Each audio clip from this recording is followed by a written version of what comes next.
Good evening, everybody. Can you hear me? Can you hear me now? There. Sorry, mask experimentation. We're still doing it. Hi, my name is Elizabeth Sutton. I'm the director of the Spurlock Museum of World Cultures. I'd like to begin today by recognizing and acknowledging that we are on the lands of the Peoria, Kaskaskia, Piankashaw, Wea, Miami, Mascoutin, Odawa, Sauk, Meskwaki, Kickapoo, Potawatomi, Ojibwe, and Chickasaw nations. These lands were the traditional territory of these native nations prior to their forced removal. These lands continue to carry the stories of these nations and their struggles for survival and identity. As a land-grant institution, the University of Illinois has a particular responsibility to acknowledge the peoples of these lands, as well as the histories of dispossession that have allowed for the growth of this institution for the past 150 years. We are also obligated to reflect on and actively address these histories and the role that this university has played in shaping them. This acknowledgement and the centering of Native peoples is the start as we move forward for the next 150 years.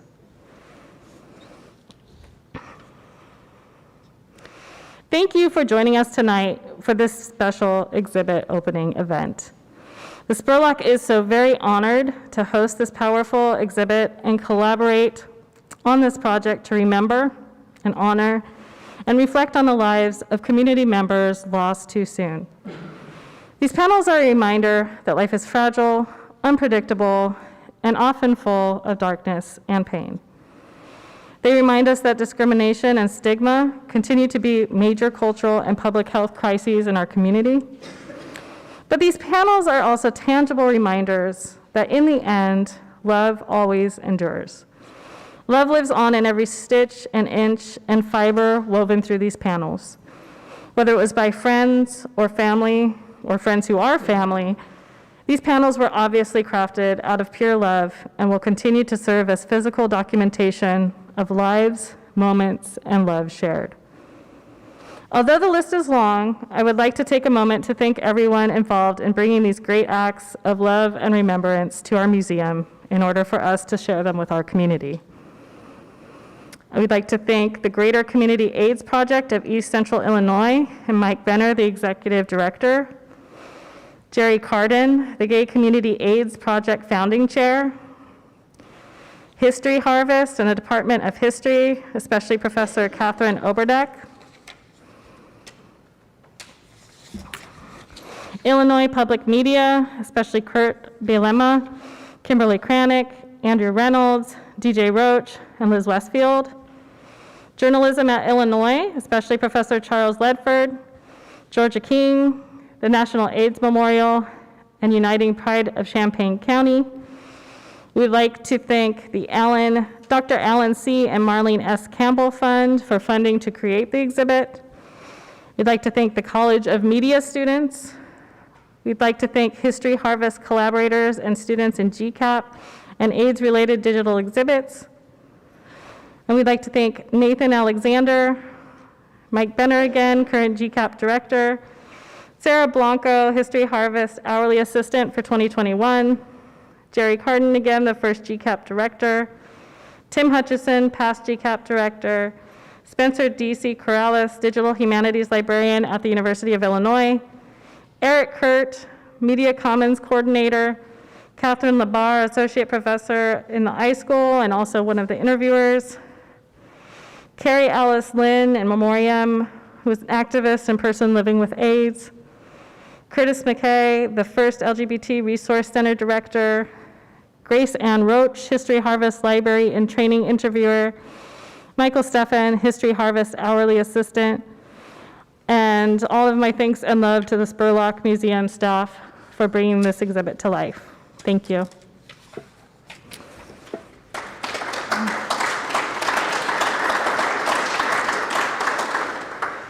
And now we will hear from Mike Benner, the Executive Director of the Greater Community AIDS Project of East Central Illinois.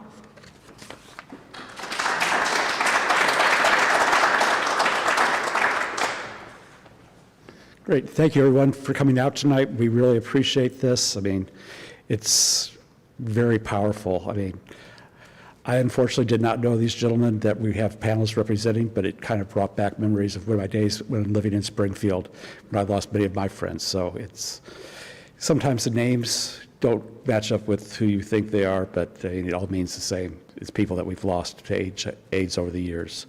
I'm going to give you a brief outline of what GCAP does these days. I mean, Jerry will be going through more of what the historical context of what GCAP, Gay Community AIDS Project, was.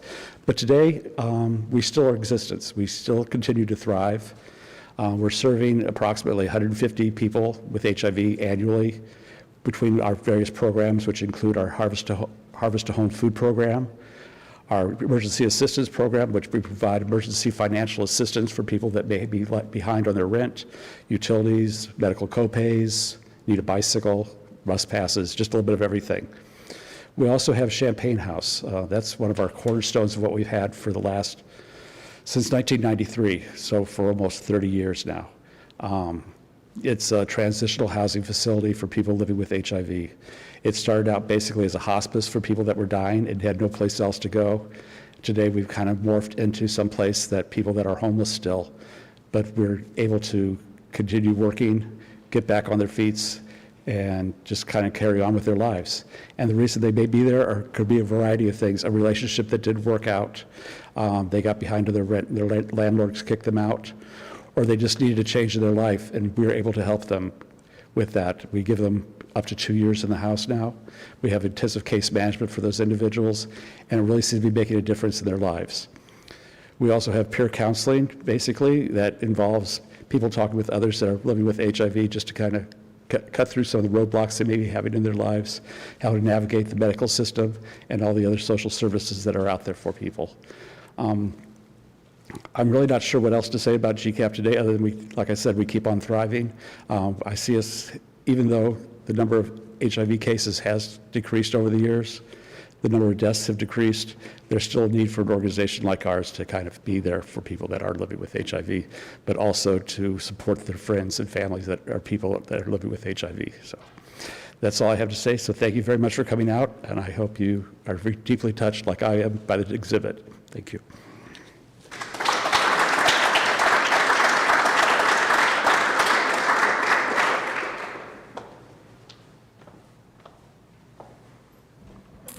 Thank you.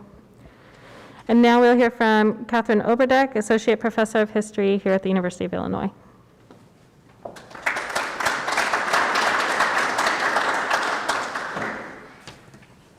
Thank you.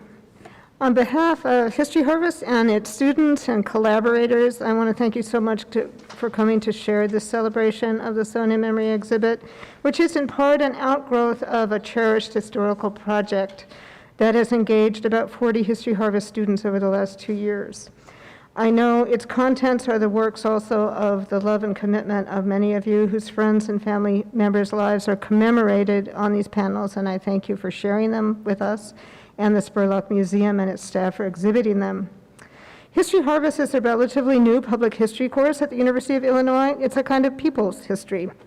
The aim is for students to engage with publics and communities to gather documents that are held by people, the people, in their personal and organizational collections.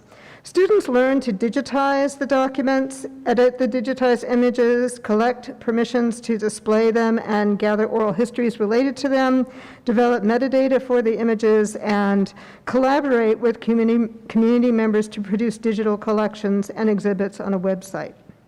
Our first History Harvest course in fall 2019 had a very broad theme, spatial change in Champaign-Urbana, intended to attract various publics. And in our recruitment of the people's documents related to this theme, we tried to connect directly with groups that we knew had experienced changes in spaces historically important to them, including at the time the C Street Bar, which had just recently closed. Aware of its historical importance to LGBTQ communities locally, we reached out to Uniting Pride for help in publicizing our project to these communities. We were referred to then board member Nathan Alexander, who's here tonight, who connected us to an especially active volunteer, Jerry Carden. Jerry and Nathan contributed the bulk of the material we gathered to digitize that term, including the beautiful AIDS Memorial quilt panel made for Jerry's dear friend Stephen Gallagher, which constituted part of our early collection.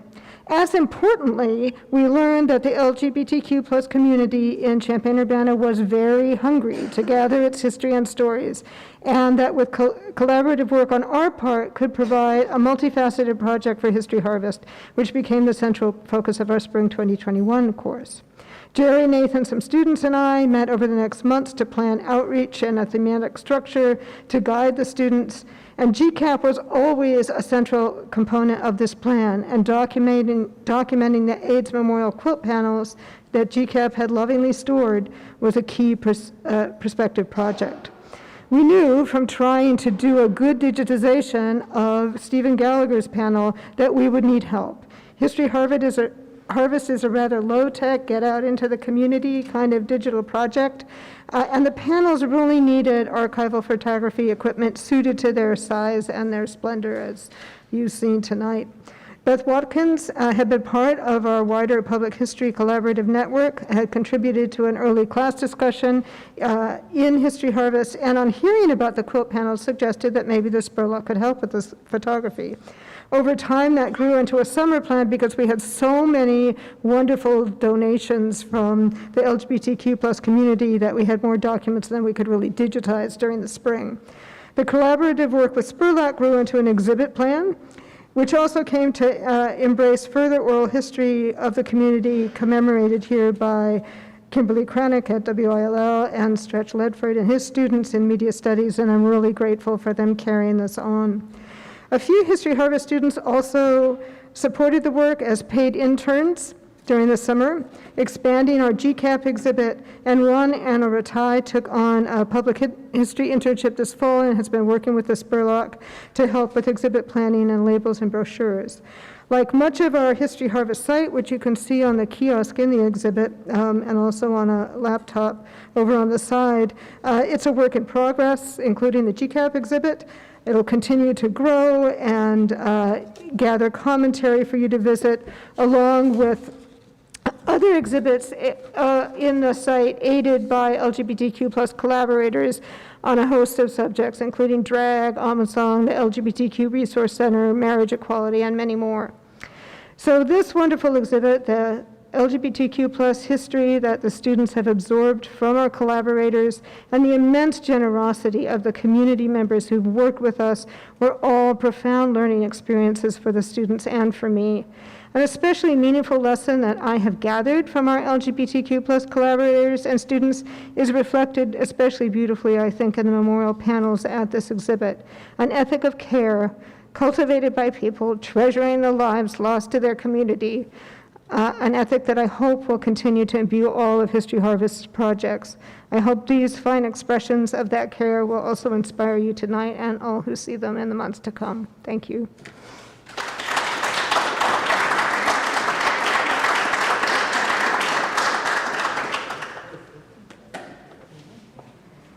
Next, please welcome Kimberly Kranick, the Director of Engagement and Educational Outreach at WILL.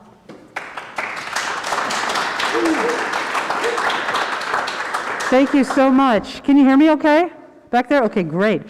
First of all, thank you, Spurlock, for hosting this display of locally made quilts of men that we lost during the height of the AIDS pandemic. And today, on World AIDS Day, it was 40 years ago that this disease started showing up visibly in gay men who organized amongst themselves when they were hated, when they were discriminated against, when they lost, in many cases, their family and many of their lives.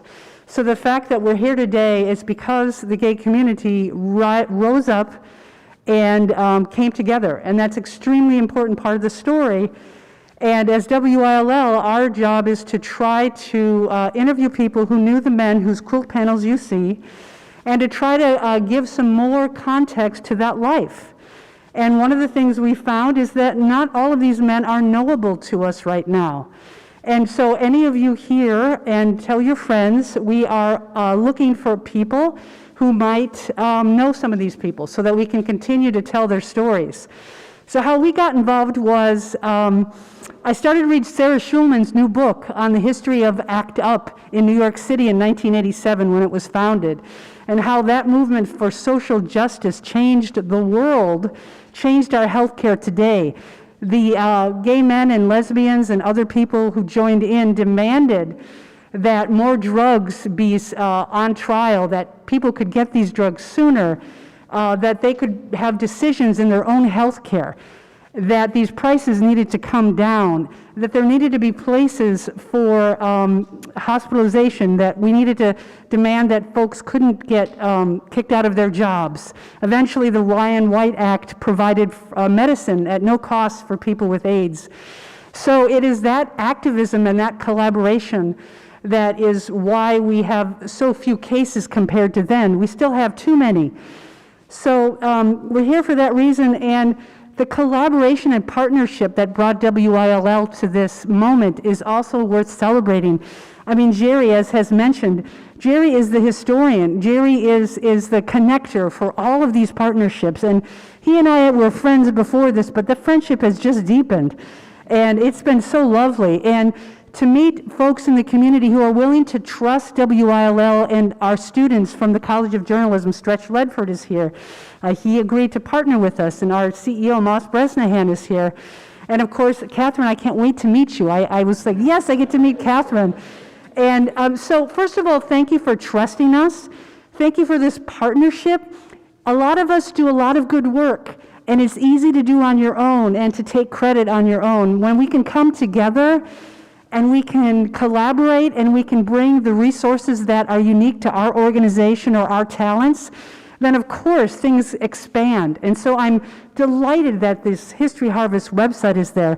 I'm delighted that WILL will post these oral history interviews, and from that the students will be videotaping and making these shorter stories to go with the panels that will start to be seen and heard in January. So this is extremely important to us. We've done oral histories for a long time. We've done World War II. We've done Vietnam, soldiers, and refugees. We have an oral history project with Uni High that's decades old. So this is important to us, history, but also telling stories from that history that are relevant to today. That's really important. How does what happened then impact what we're going through right now? Those are the connections our students are making as they go through this project. We have a gay student and a lesbian student, and we have a student whose cousin died of AIDS. And these folks don't know anything about what it was like in the 80s and 90s. They don't know about the discrimination. They don't know about the hate. They don't know about the death. And they're interested in learning about it. They're interested in applying those lessons and mistakes to their own lives and the good work they hope to do in the world. So when I say it's an honor to be part of this project, I mean it. The whole station means it. And so thank you all for your contribution. Every one of you in this room has done something to bring these lives alive and to have us re-examine that time period and again apply them to what's happening today. So I thank you for allowing us to be part of this and for trusting us. Thank you.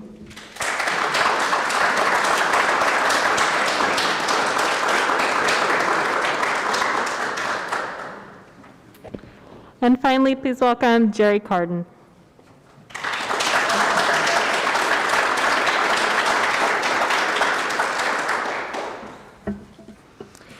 Well, Kimberly, Tim, my husband, right here next to me in the front row, knows that I am an easy cry, and I have a few little tears after your presentation, kind of tying it all together. And I just want to thank you all for coming out tonight and thinking about this 40th anniversary. And I know it's been mentioned before, but World AIDS Day. In the past, I know that Mike Benner has often asked for us to do something special for World AIDS Day. And he and I were talking about this, oh gosh, probably over a year ago, from the standpoint of the 40th anniversary of the year that we first began seeing the cases of these strange, rare, opportunistic diseases that were showing up in the gay community. And what this grew into is way beyond what either of us ever expected. We were talking about wanting to get some decent pictures of the quilt panels, which really hadn't been brought out since some of the parades, and not the pride parades that have been happening the last few years. Prior to the pride parades, these quilt panels were pulled out at the 4th of July parade, because we felt it was really important to have these quilt panels on display, either on a hay rack and kind of stacked up on a special rack that was built for it, or carried by people through the parade route, to just help educate people about AIDS, and also information about GCAP and what it has to offer people. So as the project grew, which you heard about how it grew from the History Harvest to the Spurlock exhibit and then to Illinois Public Media, and Tim and I are members of a group that are supportive of the dance department, the Dance Partners Advancement Committee, and we had a meeting just earlier this week, and I found out from Jan Urquhart, the head of the department, that dance is looking at creating a dance specifically around this exhibit for the spring semester. So the collaboration between the departments at the university truly brings tears to my eyes, because I have always wanted to start working on developing the history of the local LGBTQ community. I became a history buff over the decades that I've been on this planet, especially related to genealogy. And when I'm doing genealogy work, I realize that it's not the dates of the deaths and your great-great this, that, or whatever, or being able to go back, to my 10th great-great-great-granddad in Matlock, England.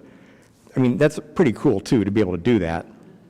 But what interested me were the circumstances that were happening for these people and why they moved from 5 generations of lead miners to going to Manchester and uncovering the stories. And I know Tim was probably getting a little bit frustrated with me at times, because I was doing constant phone calls and emails, and it wasn't just having direct contact for a person that I knew was going to have the information. It was, oh, well, I think so-and-so knows so-and-so, and then I would call them, and they would say, oh, no, it was so-and-so that knew this person, and I think this other person might know a family member of, and I just got scads of notes.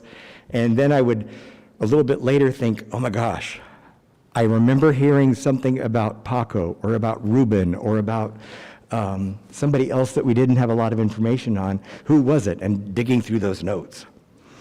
But going back 40 years ago, in terms of why I have energy for even, why I had energy in 1985 to help form GCAP, because I didn't do it on my own. There were a lot of us that were interested in this, in putting that program, that organization together. But also, why do I still have energy for doing it now?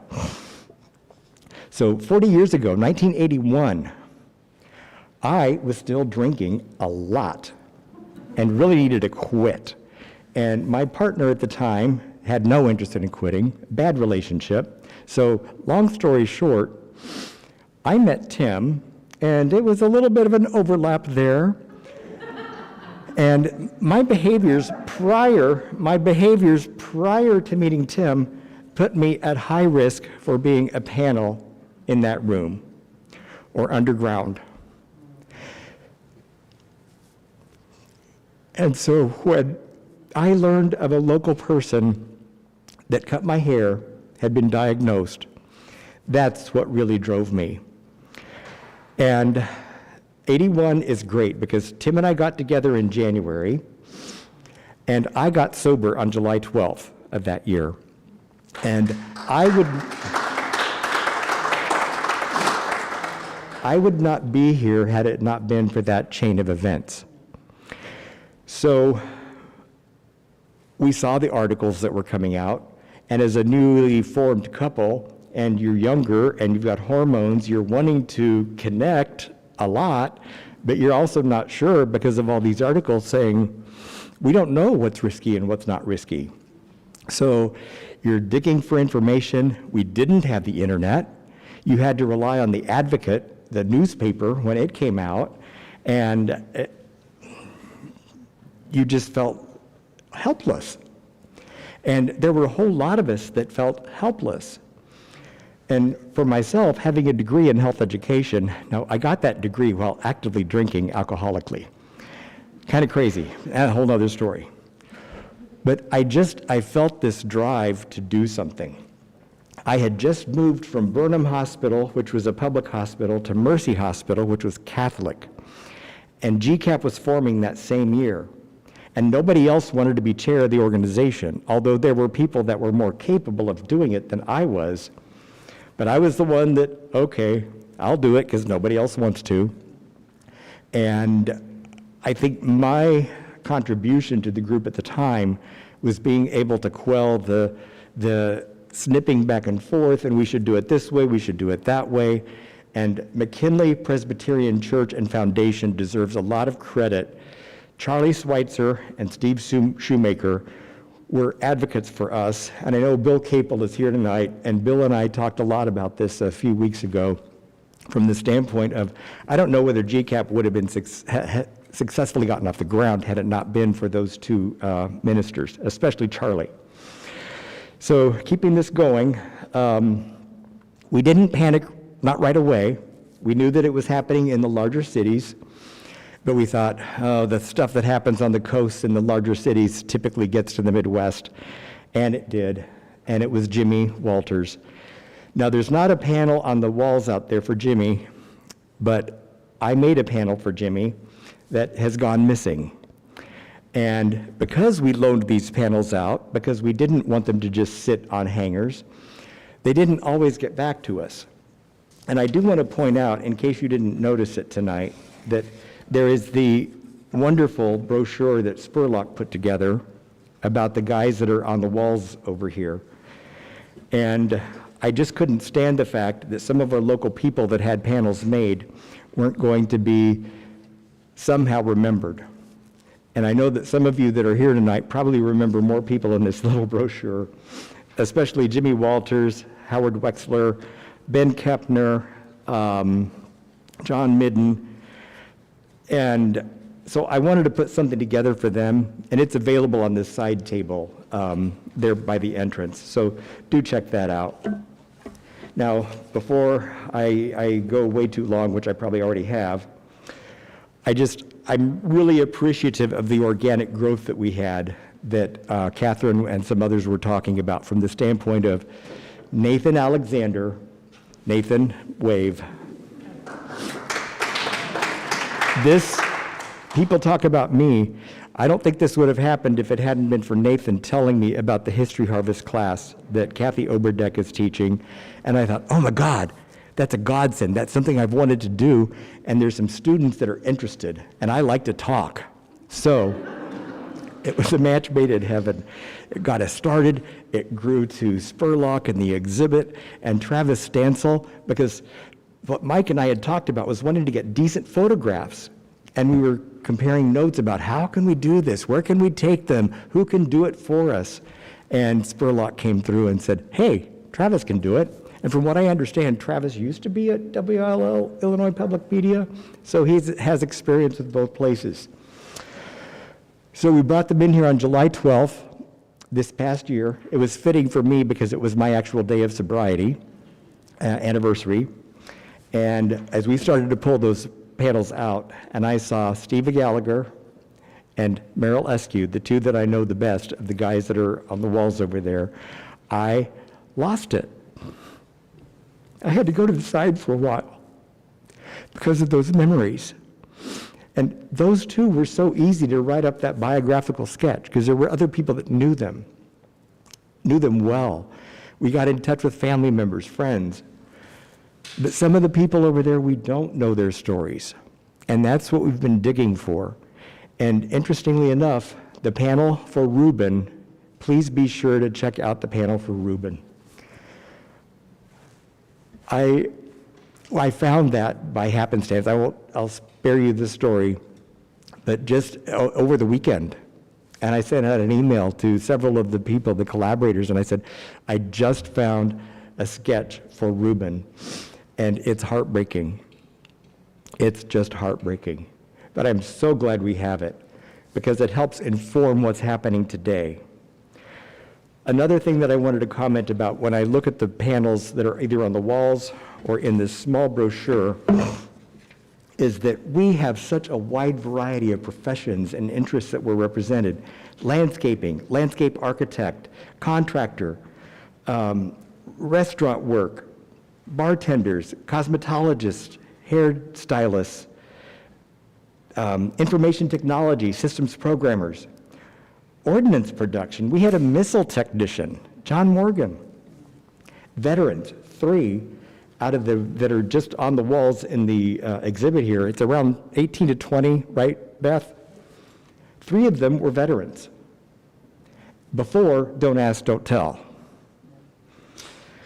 Business owners, air traffic controllers, bank administrators, city government, a farmer, furniture repair, refinishing, antique store in Mahomet. Some of you may remember Ed and Fred's Antiques in Mahomet.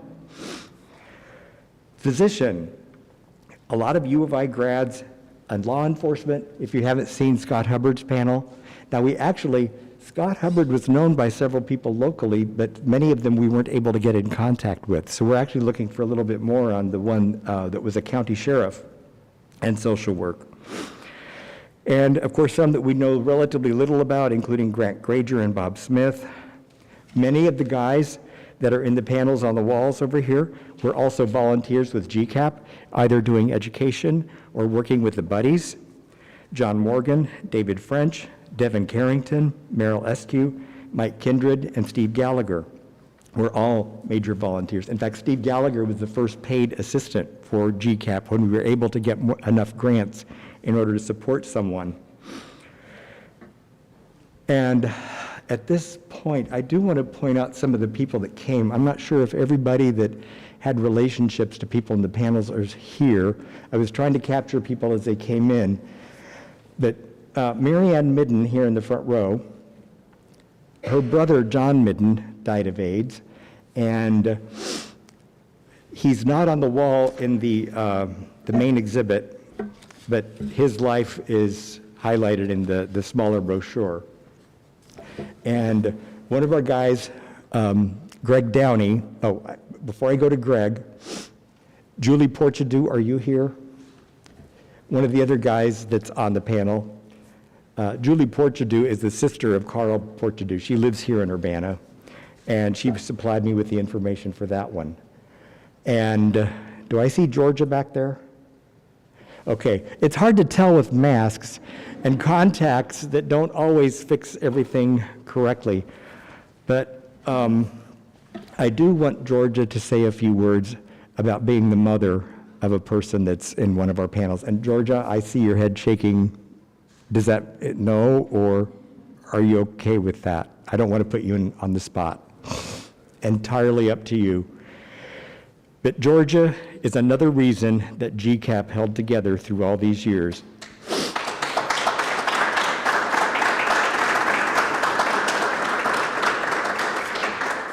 I don't want to say too much to make you cry. I do that But- pretty easy. She is the mother, she's the mother of all of us and the glue that held us together. When we were renovating a house in Champaign to create Champaign House, which Mike talked about, Saturdays, Georgia was there without fail, plastering, taking down walls, putting walls up, doing plumbing.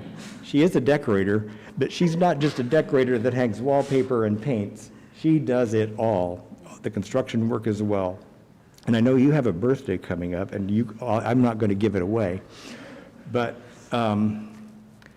Georgia was a moderating factor for us guys that were so scared, and we didn't want to sometimes admit it, but I think it played into the squabbles that we would have.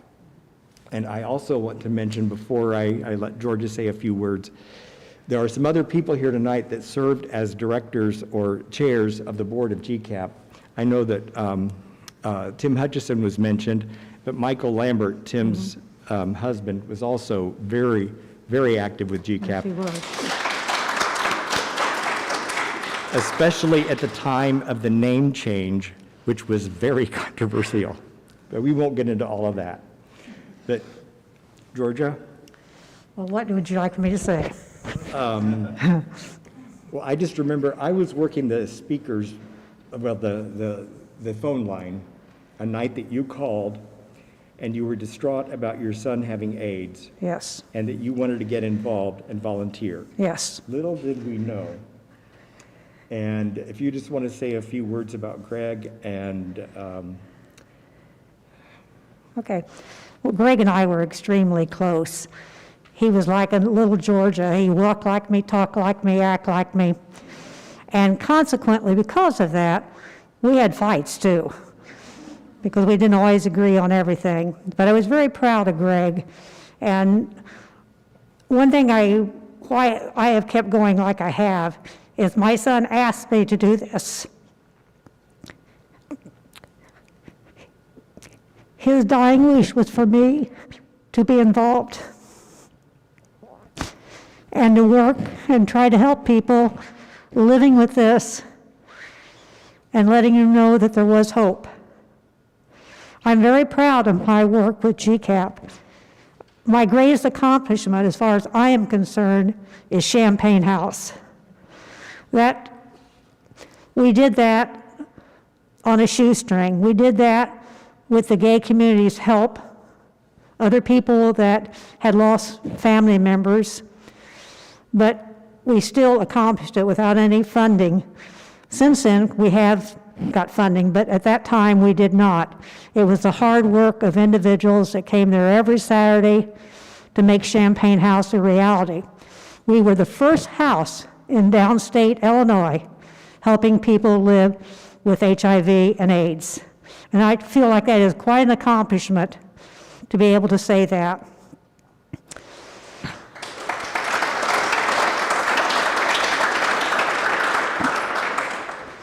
I don't know what else to say. I know that I've done a lot of speaking to groups, mothers, fathers, who were having a hard time dealing with the fact of AIDS. It was hard for me too, because when I first have heard of AIDS, being a gay disease, to me it was just a word, and I thought, well, I don't have to worry about that. That's out in San Francisco and big areas. That'll never get here. Well, it did get here. And I lost my only son to it. So I intend to keep on working. Thank you.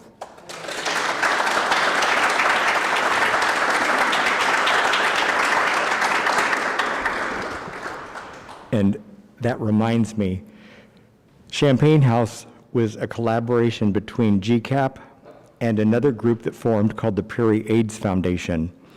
And I know Marianne Midden, the sister of John Midden, who passed, got involved with Prairie AIDS Foundation, and I hope that this isn't inappropriate for me to say it this way, and Tim knows I'm the king of inappropriate. But Fran Friedman and you and several other women that just called themselves a bunch of Jewish ladies that were going to have a lot better time raising money than the gay men of the Gay Community AIDS Project. And they did. They secured the first major grant that helped make Champagne House possible. And we thank you also, Marianne.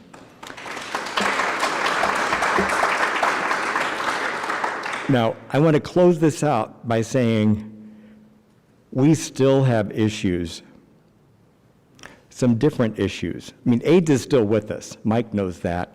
And there's a campaign in the state of Illinois, what's it called? Getting to Zero by 2030. And I want to recognize, I'm not sure if Nicole Friedman made it here tonight. Nicole, yes. Nicole is the operations director for Uniting Pride and brought some great strength to Champaign-Urbana. And Uniting Pride's been doing some great things over the past year or two, and Nicole is going to be doing some even better things. But one of the reasons we support Uniting Pride is I remember how hard it was for me to come out as a farm kid in Iowa. In fact, I almost didn't make it off that farm because I felt like I needed to leave the planet. Another story. But the support groups at Uniting Pride are some of the most important things that can happen for the youth, for the parents, like Georgia, who are having difficulty understanding what's going on with their kids when they're either coming out as either lesbian or gay, or now trans or non-binary, and the amount of violence and the killings that are going on with trans youth and non-binary, the people that don't fit the mold. And we know the environment that we're living in today makes it even tougher. So if you find it in your heart to support GCAP, Uniting Pride, please do. They're grassroots organizations. And there are homeless youth as a result of, not just homeless youth, but homeless adults, as a result of who they are. And I know Nathan's doing a lot of work along with some others in the community to help alleviate that situation. We have an aging LGBTQ population. I won't give it away, but Tim had another major decade this year. And I just turned 66, so we have started an aging up group within Uniting Pride to try to help meet some of the needs of the older community. And GCAP is, I mentioned that GCAP is continuing to work with the Getting It to Zero campaign. And did Julie Pride make it? Is Julie here? I think all of us know Julie Pride's name as a household word, as the person that has led us through the COVID pandemic with hopefully keeping our rates down way more than other communities. And we owe a lot to Julie. I know she was planning to be here, but I know she collaborates a lot with GCAP and with other organizations because she herself is an out lesbian. And I think that's fantastic to have her in that role in public health to do that leadership and help raise the awareness of people in terms of the impacts that we can have. So I know I've gone over my time frame, but hey, that's my prerogative. And we would like to give you some time to continue to look at the panels, the exhibit, kibitz with people, and I guess I also want to recognize Terry England. Dr. England. Back when I started at Burnham Hospital and then went to Mercy, Terry was the, and you still are, right? The infectious disease physician for those organizations and for Christie. And I don't know, they've changed names so many times now, I don't exactly know what to call them by, but you have been a tireless worker for people with AIDS back from the get-go. And I just remember when I was working at those organizations, you were keeping us in the forefront, again, before the internet. You were our local Dr. Fauci, along with Dr. Phil Johnson, who was invited tonight from Carl and their HIV clinic, and I don't think Phil made it, but we have somebody that worked at the HIV clinic at Carl, Cindy Getting. Raise your hand, Cindy. And some board members for GCAP, Laura and Sandra, Laura Koritz and Sandra Darby. And probably the guy with the award for coming the longest distance tonight is sitting in the back row. Kurt McKay came here tonight from Rockford. Kurt was, I'm not sure if he was the founding director for the LGBTQ, well, it wasn't called LGBTQ Resource Center, but they started off as a Gay and Lesbian Illini. And Kurt was in that role for some time, and I can't rattle off the history or whatever. But, and if there's, who else for Spurlock? If you're working for Spurlock, raise your hand.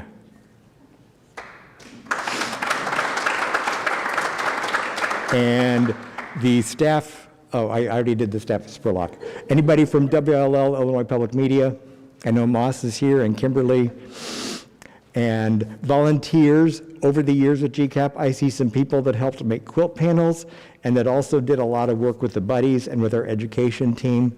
Raise your hand, guys and gals. Some of them didn't raise their hands. Okay, I'm done with my remarks. I'm not sure who is next, but thank you.